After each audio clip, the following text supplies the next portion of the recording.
BJP सरकार बंदूक से नहीं पीएचडी से डर रही है। जम्मू कश्मीर के अवाम की खामोशी को अमन की निशानी न समझा जाए। चीन के साथ जंग 370 के खात्मे का हासिल। शोपियां में पीडीपी सदर महबूबा मुफ्ती का जलसे से खिताब।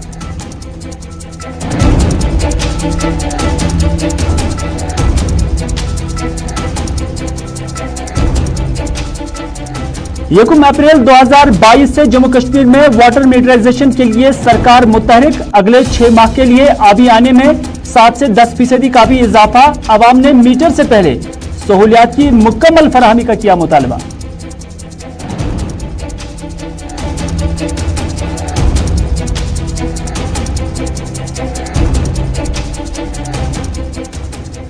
और अफगान में तालिबान कब्जे के बीच भारत तालिबान रिश्तों की मुमकिन बहाली की खबरें। आइंदा कुछ हफ्तों में हो सकती है बड़ी पेशरफ्त। मरकजी हुकूमत ने भी 26 अगस्त को तलब की कुल जमाती मीटिंग।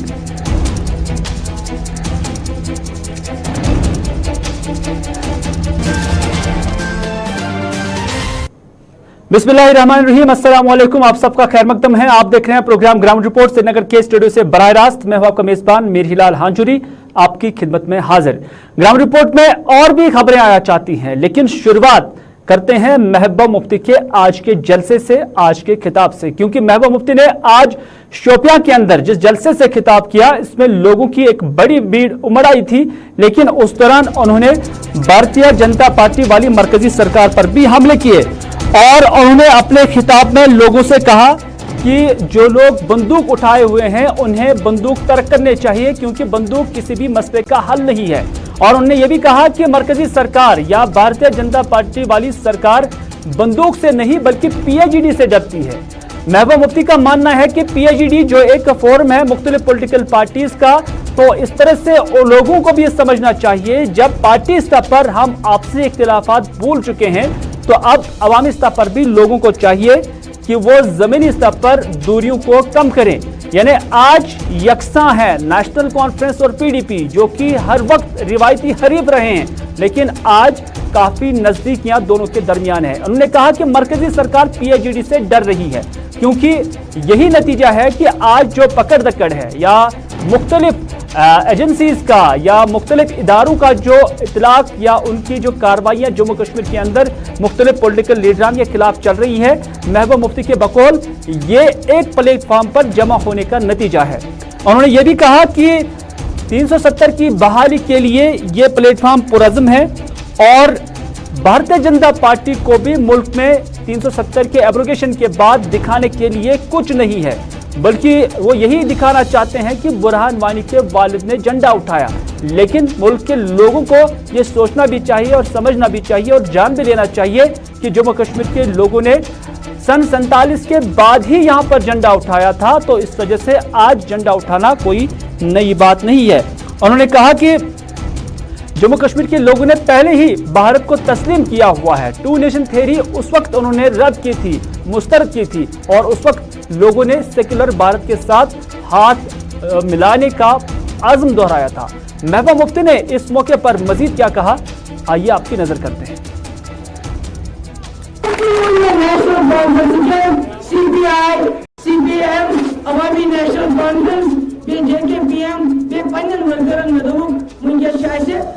लड़ाई त्रावन छना बेरे लड़ाई त्रावन एनसीएस से बाकी जमात से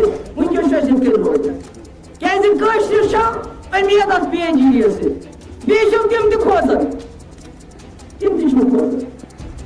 वो भी डरते हैं जिन्होंने हमें क्या गिला होना चाहिए इस मुल्क के लीडरशिप के साथ, हमें क्या गिला होगा बीजेपी के साथ। उन्होंने तो मुल्क बेच दिया, उन्होंने तो सड़कें बेच दी, उन्होंने तो पुल बेच दिए, उन्होंने तो टोल प्लाजा बेच दिए, उन्होंने तो एयरपोर्ट बेच दिए, उन्होंने तो रेलवे स्टेशन बेच दिए, उन्होंने तो पेट्रोल पंप बेच दिए, उन्होंने तो पावर स्टेशन बेच दिए। तो अब जम्मू कश्मीर के आज क्या करें? लेकिन आज भी कहना चाहती हूँ अपने नौजवानों से, बंदूक मत उठाओ, बंदूक उठाने से कुछ हासिल नहीं होगा। पत्थर मत उठाओ, पत्थर उठाने से कुछ हासिल नहीं होगा। पत्थरों का 2016 से पत्थर चलाया हमने, उसका नतीजा आज भुगत रहे हैं। आज सिक्किम जिनको मैंने माफी भी दी थी, एमनेस्टी भी दी थी, उनको भी निकाल निकाल निकाल के पुलिस स्टेशन लेके जाते हैं, उनके भी पासपोर्ट कैंसिल कर देते हैं। डंडा कहीं नहीं चलता है। अगर बच्चे को भी माँ बाप डंडा चलाते हैं तो वो भी सुचू रोजान किया। इसलिए डंडे के बलबूते पे, बंदूक के बलबूते पे आप यहाँ के लोगों को जहर नहीं कर सकते हैं। यहाँ के लोग खामोश जरूर हैं, मगर ये खामोशी। चलिए, शोपियां के इस जलसे में महबूबा मुफ्ती ने ताबड़तोड़ हमले भारतीय जनता पार्टी वाली मरकजी सरकार पर किए और कहा कि डंडे की जोर पर जम्मू कश्मीर में भी सरकार चलाई जा रही है। और उन्होंने कहा कि एक तरफ वजीर आजम यही कहते हैं कि गले लगाने की जरूरत है, दूरियों को खत्म करने की जरूरत है, लेकिन दूसरी जानिब लेफ्टिनेंट गवर्नर की जानब से उसके बरक्स जो है बयान यहां पर दिया जाता है। लेकिन शोपियां के साथ साथ अब बात करते हैं पूरे जम्मू कश्मीर की, क्योंकि पूरे जम्मू कश्मीर के अंदर आप देख भी रहे होंगे कि आए रोज एहतजाजी मुजाहरे होते रहते हैं और ये मुजाहरे पानी की कमी को लेकर, पानी की अदम दस्तियाबी को लेकर या नासाफ पानी को लेकर यहाँ पर आए रोज होते रहते हैं।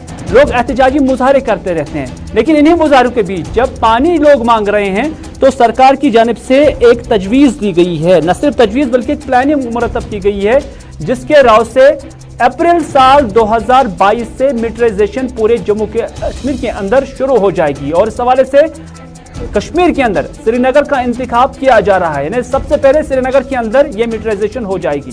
यानी योमिया आप कम से कम 350 लीटर पानी का इस्तेमाल कर सकते हैं और अगर आप शहरी इलाके में रह रहे हैं तो आपने तकरीबन 20 रुपए हर दिन अदा करने होंगे। जब माहाना जमा तफरीक करते हैं तो पता चलता है कि शहरी आबादी में रहने वाले लोगों को 350 लीटर हर दिन पानी का इस्तेमाल करने के हिसाब से हर महीने 600 रुपए अदा करने होंगे। अगर आप किसी दूर दराज इलाके में रह रहे हैं, किसी गांव में रह रहे हैं, रूरल एरिया में रह रहे हैं, तो वहां पर 12 रुपए हिसाब से आपने 350 जो लीटर पानी है रोजाना इस्तेमाल कर सकते हैं और उसके एतबार से आपको हर माह 360 रुपए अदा करने होंगे। तो इस तरह से ये शेड्यूल सरकार की जानिब से यहाँ पर मुरतब किया जा रहा है। लेकिन उससे पहले यानी जब तक मीटराइजेशन हो जाती है तब तक सरकार की जानिब से 7 से 10% का इजाफा मौजूदा फीस में किया गया है। यानी अक्टूबर से लेकर माही अप्रैल तक ये रेट्स जो है लागू रहेंगी और इस तरह से जो लोग यहाँ गाँव में अभी 500 रुपए दे रहे थे उन्हें अब उससे 10% ज्यादा फीस अदा करना होगा। लेकिन लोग भी इसके खिलाफ नहीं है, लोग भी कहते हैं कि वो मीटराइजेशन के खिलाफ नहीं है, लेकिन क्या बुनियादी ढांचा जमीनी स्तर पर वो है, वो देखने वाली बात है। लेकिन पहले हम देखते हैं कि state water resources regulatory authority के जो चेयरमैन हैं वो क्या कहते हैं, वो रेट्स को हवाले से क्या कहते हैं, क्योंकि उनका कहना है कि उन्होंने रेट्स बढ़ाई हैं ताकि लोगों को आदत हो जाए। असेसमेंट तो नहीं है, लेकिन ऐसे जो डिस्ट्रीब्यूशन के लॉस करीब 30-35% आते हैं। मतलब जब हम पानी जो छोड़ते हैं और जो कंज्यूमर्स तक पहुंचता है तो उसमें करीब 30-35% का लॉस होता है।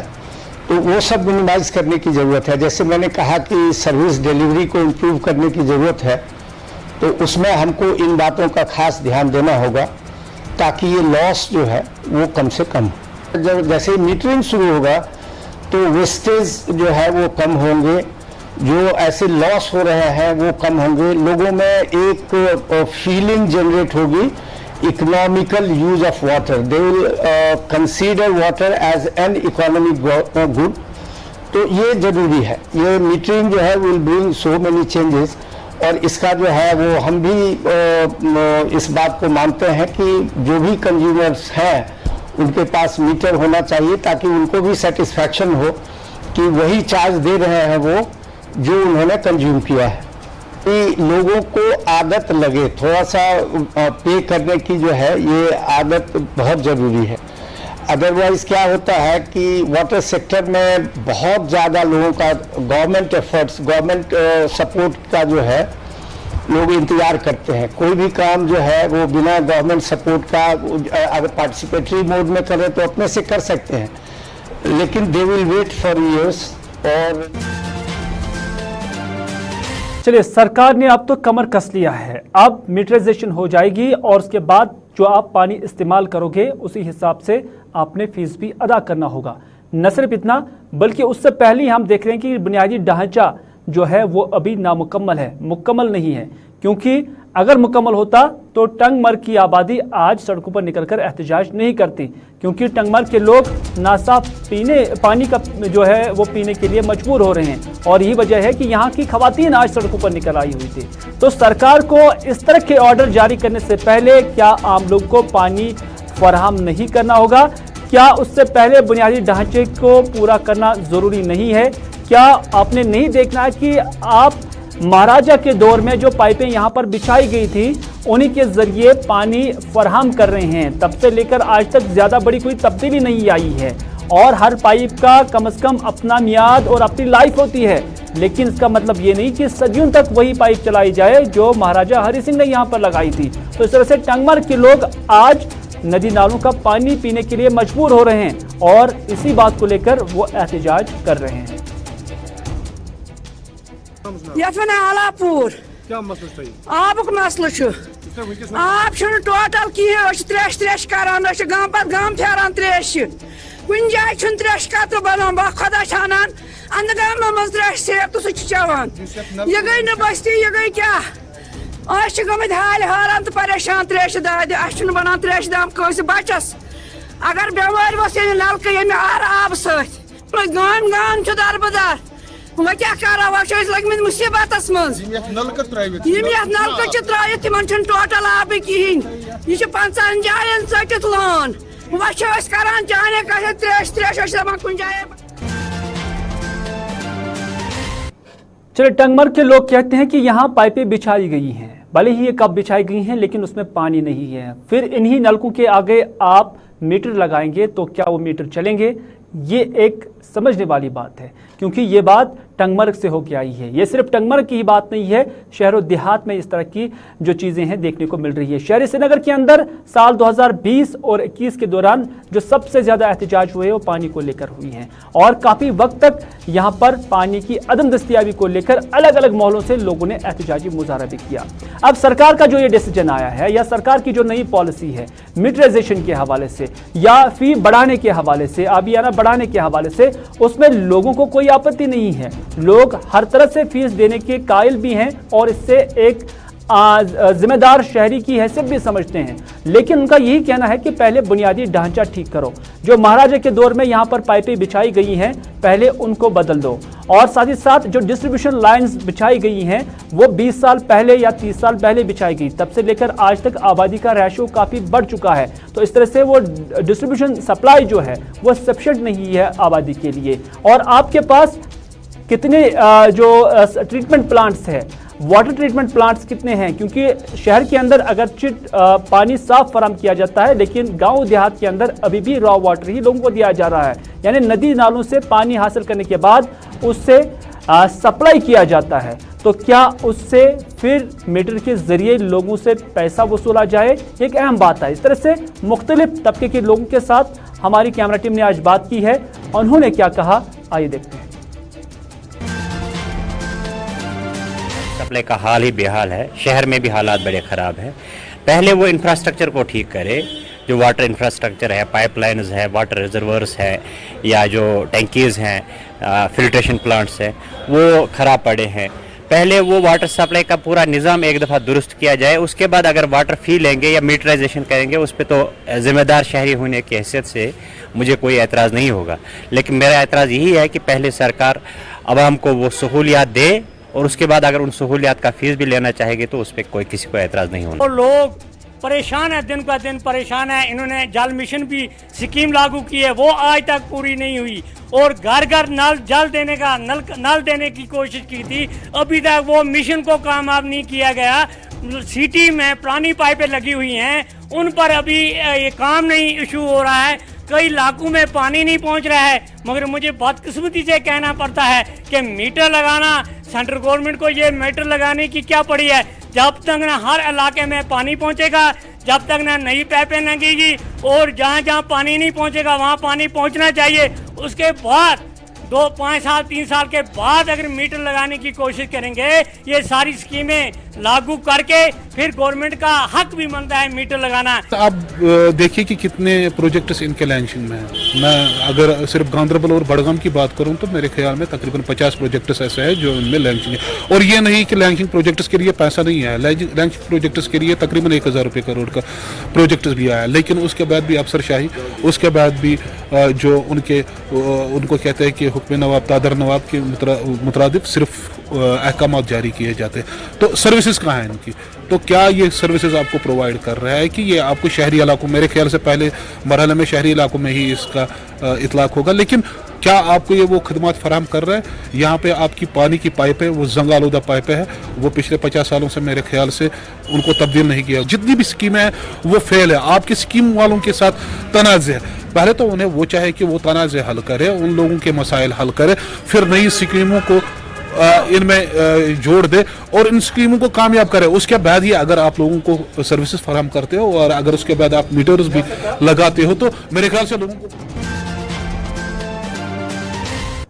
चलिए नाज़रीन, आप देख रहे हैं इस वक्त बराह रास्त प्रोग्राम ग्राउंड रिपोर्ट अपने मेजबान मीर हिलाल हांजुरी के साथ, और इस निशस्त में अब बात करते हैं तालिबान और भारत के दरमियान मुमकिन मुज़ाकरात की, क्योंकि कल से ही ये खबरें गश्त करने लगी हैं कि भारत अब तालिबान के साथ बातचीत कर सकता है। हालांकि अभी तक इस हवाले से सरकारी स्तर पर या हुकूमती स्तर पर किसी भी खबर की कोई तस्दीक नहीं हुई है, लेकिन ज़राए के हवाले से, ऑफिशियल ज़राए के हवाले से कल से ही मुख्तलिफ मीडिया इदारे यही खबरें नश्र कर रहे हैं और इस पर बहस व मुबाहिसा भी शुरू हो चुका है कि भारत जिसका स्टांस अभी तक तालिबान से मुतल्लिक यही है, यही मौक़िफ़ है कि तालिबान एक दहशतगर्द ऑर्गेनाइजेशन है और इसके साथ बातचीत मुमकिन नहीं है। लेकिन इसके बावजूद ज़राए के हवाले से खबरें आ रही हैं कि भारत तालिबान के साथ अब मुज़ाकरात के लिए तैयार हो सकता है, बातचीत के लिए तैयार हो सकता है। और इस हवाले से बाज़ हल्के ये भी कोट कर रहे हैं कि दरपर्दा मुज़ाकरात का सिलसिला बिलवास्ता या बिलावास्ता शुरू भी हो चुका है और बहुत जल्द कोई बड़ी पेशरफ्त भी हो सकती है। लेकिन अब देखने वाली बात होगी कि कल वज़ीर आज़म की जानिब से नई दिल्ली के अंदर आल पार्टी मीटिंग भी बुलाई गई है और ये मीटिंग भी तालिबान के साथ या अफगान के साथ आइंदा मरासिम या आइंदा रिश्ते उस्तवार करने के हवाले से जो पॉलिसी होगी या न करने के हवाले से जो पॉलिसी होगी, उसमें कहीं ना कहीं अपोजिशन जमातों को एतमाद में लाया जा सकता है। और इसी तरह से कल 11 बजे ये मीटिंग नई दिल्ली के अंदर वज़ीर आज़म की सरबराही में होगी और इस दौरान खारजा मामलात को लेकर खासतौर पर तालिबान से मुतल्लिक भारत का क्या मौक़िफ़ रह सकता है, इस पर कल अपोजिशन के लीडरान को बाज़ाब्ता तौर पर अवेयर किया जाएगा, एड्रेस किया जाएगा। लेकिन इस वक्त हमारे साथ हमारे साथी रहमत कलीम, जो कि खारजी मामलात में और ख़ासतौर पर तालिबान के मामलात में काफ़ी नज़र रखे हुए हैं और सबसे इस वक्त हमारे साथ जुड़ चुके हैं। रहमत, आपसे जानना चाहेंगे, उस वक्त भारत माना जा रहा है, मुख्तलिफ हल्के जो ये खबर भी चला रहे हैं बड़ी ऑथेंटिसिटी के साथ भी, ज़राए के हवाले के साथ भी, कि भारत और तालिबान के दरमियान जो रिश्ते हैं वो अब बढ़ सकते हैं और जो दूरियां हैं वो कम हो सकती हैं। क्या अभी तक आपको लग रहा है कि ऐसी सिचुएशन है कि भारत और तालिबान के दरमियान कोई मुज़ाकरात हो सकती है? क्योंकि इससे पहले ये भी खबरें जारी थी कि दोहा के अंदर गवर्नमेंट ऑफ इंडिया की जानिब से अप्रोच किया गया था, लेकिन बाद में भारत सरकार ने उन खबरों की तरदीद की और डिनाई किया कि उनकी कोई भी बातचीत तालिबान के लीडरों के साथ हुई है। लेकिन क्या आपको लग रहा है कि अब ऐसी सिचुएशन आ गई है मुल्क के अंदर कि जब भारत सरकार भी सोच रही है कि तालिबान के साथ बात करना अब जरूरी बन चुका है? देखिए, बिल्कुल तालिबान के साथ बात करना जरूरी हुआ है या नहीं, लेकिन जरूरी होने पर भारत सरकार जरूर बात करेगी, ये जराये से खबर निकल कर आ रही है। दरअसल हिंदुस्तान जिस पोजीशन में था पहले दिन से जब तालिबान ने कब्जा किया काबुल पर, उसके बाद से दुनिया का रुख क्या होता है, दुनिया किस तरह से अपना खाका तैयार करती है, तालिबान को लेकर क्या अप्रोच रखती है, क्या सोचती है और क्या फैसले लेती है, उसको बहुत ही बारीक से हिंदुस्तान की सरकार उसका जायजा ले रही थी, उस पर गौर कर रही थी। अब कुछ हद तक तस्वीर साफ हो गई है।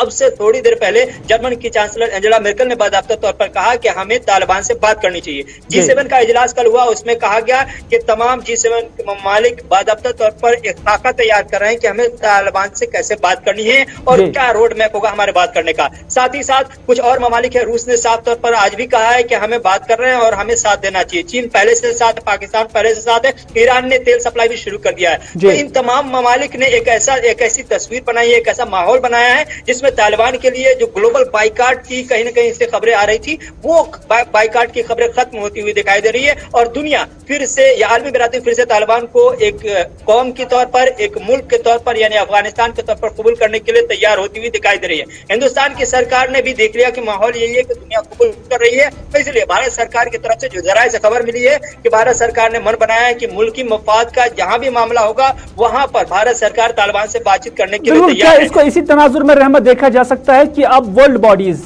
खासतौर पर जो मुख्तलिफ ममालिक है दुनिया के, अब उनका भी झुकाव तालिबान की तरफ इस तरह से हुआ है कि सारे ममालिक कल तक तालिबान को एक दहशतगर्द तंजीम तस्वुर कर रहे थे, और क्या मुल्क भारत के लिए भी अब एक मजबूरी बन गई है कि अब वो इसको तस्लीम करने जा रहे हैं या बातचीत करने जा रहे हैं, या कि फिर आप इसे इस एंगल से भी देख रहे हैं कि एशिया के अंदर या खासतौर पर जो आस पड़ोस के ममालिक हैं, चाहे नेपाल है, चाहे पाकिस्तान है, चाहे श्रीलंका है, बांग्लादेश है या अब अफगानिस्तान है, कहीं ना कहीं सारे ये ममालिक भारत के मुखालिफ चीन के जो लाइन है उसको टो कर रहे हैं? क्या उस मुनासबत से भी इस पेशरफ को देखा जा सकता है? देखिए, ये एशियाई ममालिक का अब तक के साफ स्टैंड सामने नहीं आया है सिवाय चीन और पाकिस्तान के। बाकी बांग्लादेश हो, नेपाल हो, श्रीलंका हो, इन तमाम ममालिक ने अब तक के बहुत ही खामोशी बरकरार रखी इस मामले पर। लेकिन चूंकि एशिया में बड़े ममालिक में शुमार चीन, पाकिस्तान और हिंदुस्तान का होता है, इसलिए पाकिस्तान की तरफ से साफ है, चीन की तरफ से साफ है। इसलिए हिंदुस्तान ने भी देखा कि ग्लोबल लेवल पर जो तस्वीर बन रही है, जो रायशुमारी हो रही है, जो माहौल बन रहा है, उसमें सीधे तौर पर तालिबान को एक मुल्क के तौर पर कबूल करने का मन बनता हुआ दिखाई दे रहा है। इसलिए चूंकि पड़ोस में पाकिस्तान है, चीन है और हिंदुस्तान भी है, पड़ोसी मुल्क होने के नाते चूंकि रिश्ते आज न कल हमें रखने, चाहे वो तालिबान की सरकार हो या अशरफ गनी की सरकार हो। अब चूंकि तालिबान ही मुस्तकिल है अफगानिस्तान का, इसलिए भारत सरकार के सामने मजबूरी है और दुनिया के सामने आप एक तंजीम को ब्लैक कर सकते हैं, ब्लैक लिस्ट कर सकते हैं, उसका बाइकाट कर सकते हैं, उस पर पाबंदी लगा सकते हैं। एक मुल्क पर पाबंदी नहीं लगा सकते। एक मुल्क आर्जी तौर पर, जुज़वी तौर पर पाबंदी लगा सकता है, दुनिया पाबंदी नहीं लगा सकती। चूंकि आखिर पर आपसे जानना चाहूंगा, पूरे मुल्क के अंदर जब हम यहाँ का सियासी माहौल देख रहे हैं, तो क्या आपको लग रहा है कि भारतीय जनता पार्टी की जो सरकार है वो अपने लोगों को, अपने अवाम को कन्विंस कर पाएगी अगर उन्हें बात करनी पड़ी है तालिबान के साथ? क्योंकि मुकम्मल और सख्त स्टैंड तालिबान के मुतल्लिक भारत सरकार का था कि एक दहशतगर्द तंजीम है। क्या अपने लोगों को कन्विंस कर पाएंगे? जी देखिए, ये एक बड़ा मसला होगा, अपने आप में बड़ा चैलेंज होगा कि लोगों को कन्विंस करना कि जिस तालिबान को गाली दे करके वोट हासिल कर देते हैं, जिस तालिबान के खिलाफ मोर्चा बंद थे, जिस तालिबान को हमने दहशतगर्द तंजीम के तौर पर डेजिग्नेट किया था, उसको दहशतगर्दी की फेहरिस्त से बाहर निकालना और फिर आवाम को बताना कि तालिबान एक ऐसी तंजीम नहीं, एक मुल्क के तौर पर सामने आया है जिसको कबूल करना मजबूरी भी है और जरूरी भी, चूंकि एक मुल्क को हम इनकार नहीं कर सकते। तो ये एक बड़ा चैलेंज है, मुल्क को इनकार नहीं कर सकते हैं। अब तालिबान सिर्फ एक ऑर्गेनाइजेशन नहीं रही है, तो इस तरह से एक मजबूरी बन सकती है और मुल्क के लिए, मुल्क के जो अवाम है उन्हें कन्विंस करना अब एक बड़ा चैलेंज भारत सरकार के लिए बन रहा है। फिलहाल रहमत, आपका बहुत बहुत शुक्रिया इस मामले पर हमारे साथ बात करने के लिए और अपनी राय देने के लिए। और जो इस वक्त सिचुएशन पूरे दुनिया के अंदर बन रही है वो कहीं ना कहीं तालिबान के तय काफी नरम नजर आ रही है।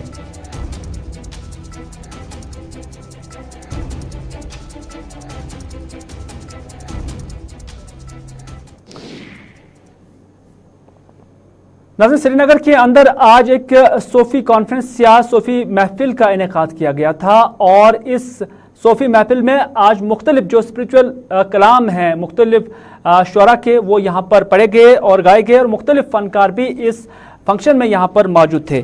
और ख़ासतौर पर यहाँ पर डिविजनल कमिश्नर कश्मीर मेहमान खुसूसी के बतौर मौजूद थे। साथ ही साथ इस मौसीकी का या महफिल का अहतमाम कश्मीर सोसाइटी इंटरनेशनल ने किया था, जिसके सरबराह फारूक रिंजू शाह हैं, वो भी यहाँ पर मौजूद थे। इस मौके पर डिविजनल कमिश्नर कश्मीर ने कश्मीर से मुतल्लिक़ यही कहा कि कश्मीर मुख्तलिफ सिविलाइजेशन के लिए मशहूर है और साथ ही साथ भाईचारे के साथ रहने का मतलब ही कश्मीरियत है। और उन्होंने कहा कि इंतहा पसंदी कभी भी कश्मीरियत का हिस्सा नहीं था। आमतौर पर हम जानते हैं कि कश्मीर में जो है एक डिफरेंट लैंग्वेज है, लेकिन लैंग्वेज के अलावा यहाँ जो है डिफरेंट सकाफत भी है, सिविलाइजेशन भी है, डिफरेंट किस्म की कल्चर भी है, और वो कल्चर को जो है हम एक वर्ड में कहते हैं कश्मीरियत। कश्मीरियत यही है कि जिसमें कि हिंदू, मुस्लिम और बाकी सब लोग एक दूसरे के साथ भाईचारे के साथ रहते थे। किसी भी तरह का जो है धार्मिक कट्टरवाद उसमें नहीं था, उसको किसी भी तरह के कट्टरवाद के लिए सहारा नहीं है। चाहे नंद ऋषि है या हम दूसरे नाम से जाने, उनके विचार जो है जितने मुस्लिम्स में एक्सेप्टेड है उतने ही हिंदूज में एक्सेप्टेड है। ऐसे जो प्लेसेस है जो कि यहाँ की कल्चर में एक अभिन्न हिस्सा है, ऐसी चीज़ों को हमने बढ़ावा दिया। नाज़रीन, पूरे जम्मू कश्मीर के अंदर सॉलिड वेस्ट मैनेजमेंट प्रोग्राम चलाया जा रहा है और इस सॉलिड वेस्ट मैनेजमेंट प्रोग्राम के तहत न सिर्फ शहरी इलाकों में बल्कि अब देही इलाकों में भी इस मैनेजमेंट का आगाज किया गया था, लेकिन हर जगह ये नाकामी नजर आ रहा है। हम बात करते हैं श्रीनगर लेह कौमी शाहरा की, जहां पर गांदरबल में सार्क का एक मकाम है, जहां पर बिल्कुल सड़क के किनारे आप देख सकते हैं कितना गार्बेज यहाँ पे डाला गया है और इसको एक मैनेजमेंट के तहत कहीं पर भी कंज्यूम नहीं किया जाता है। हालांकि इस पर काफ़ी सारे फंड्स भी आते हैं। मकामी लोग इस हवाले से काफ़ी परेशान भी है और मुतलका वीडियो के साथ जब हमारे नुमाइंदे ने बात की तो उन्होंने भी इस बात को तस्लीम किया है कि अभी सॉलिड वेस्ट मैनेजमेंट में काफ़ी खामियां हैं और ख़ासतौर पर देही इलाकों में हम कोशिश कर रहे हैं कि अब DPR बनाए जा रहे हैं ताकि ज़मीनी स्तर पर इस स्कीम को अमलाया जा सके। आप लोगों को पता है जो आपकी बात है बिल्कुल जेन्युइन है। जो भी हमारे रूरल इलाके हैं वहाँ पे जो भी सॉलिड लिक्विड अगर हम वेस्ट मैनेजमेंट की बात करें वो बहुत ही कमज़ोर है, अभी एक बहुत नेसेंट स्टेज पे है। जैसे म्यूनसिपैलिटीज़ में हम देखते हैं कि हमारे पास ह्यूमन रिसोर्स भी है, फिजिकल इंफ्रास्ट्रक्चर भी है, यहाँ पे वैसी बात नहीं है रूरल इलाकों में। अलबत्ता रिसेंटली सरकार ने हमारे बहुत सारे पायलट प्रोजेक्ट्स दिए हैं सॉलिड लिक्विड वेस्ट मैनेजमेंट के बारे में, फीकल स्लज मैनेजमेंट के बारे में, प्लास्टिक वेस्ट मैनेजमेंट के बारे में और ग्रे वाटर मैनेजमेंट के बारे में, जो हमने पायलट प्रोजेक्टों की बुनियाद पर बहुत जगहों पर इंशाल्लाह हमने उनका DPR बनाया हुआ भेजा हुआ है। ये पूरे रूरल। नाज़रीन, जैसा कि हमने कहा कि हर जगह पर ये सॉलिड वेस्ट मैनेजमेंट प्रोग्राम अभी नाकामी नजर आ रहा है, फेलियर इसमें नजर आ रहा है। अगर फेलियर नहीं होता तो पटन के अंदर भी लोग इस तरह की शिकायत नहीं करते, क्योंकि पटन के अंदर ये मिनी बस स्टैंड है और यहाँ पर भी लोग यही शिकायतें कर रहे हैं कि यहाँ इस बस अड्डे को डंपिंग साइट में तब्दील किया जा चुका है। उनका कहना है कि कई बार मुतलकीन की नोटिस में इस शिकायत को लाया भी गया है, क्योंकि अब इस जगह पर बीमारियां फूट पड़ने का भी खदशा है, क्योंकि कई बार जब मुतलकीन की नोटिस में ये चीज़ लाई गई लेकिन अभी तक भी इस पर कोई सुनवाई नहीं हुई, कोई पेशरफ नहीं हुई। तो इस तरह से उन्होंने कंसर्न अथॉरिटीज से अपील की है कि इस डंपिंग साइट की तरफ, जो कि यहाँ पर असल में एक मिनी बस स्टैंड है, इसकी तरफ तवज्जो दी जाए और उसके साथ साथ यहाँ बीमारियां ना फैलें, उस हवाले से तदाबीर जो है वो अमलाया जाए। सर, ये जो प्रॉब्लम आ रही है सर मेन अड्डे में, अभी हम मेन अड्डा जो है यहाँ पे डंपिंग साइट बना के रखी है म्यूनिसिपलिटी वालों ने सर। तो यहाँ पे क्या प्रॉब्लम हो रही है, 5-6 महीने से ये कंटिन्यू जो भी गार्बेज निकलता है पूरे पटन में, पूरे टाउन में जो भी गार्बेज निकलता है तो वो सारा कुछ यहीं पे मेन अड्डे में डालते हैं सर। सर, इससे पहले भी हम यहाँ पे गए थे म्यूनिसिपलिटी ऑफिस, यहाँ पे बोल रहे थे कि हमारी मशीन खराब हो गई या किसी में कोई प्रॉब्लम इशू बता रहे सर, एक्सक्यूज ले रहे। तो नाज़रीन, ये था आज का ग्राउंड रिपोर्ट। इसी के साथ दीजिए अपने मेज़बान मेरहिलाल हांजुरी को आज का ये प्रोग्राम यहीं पर इख्तिताम करने की इजाज़त। इस वादे के साथ कि अगर ज़िंदगी रही तो आपसे फिर होगी मुलाकात। तब तक के लिए खुदा हाफिज़, फ़ी अमानिल्लाह।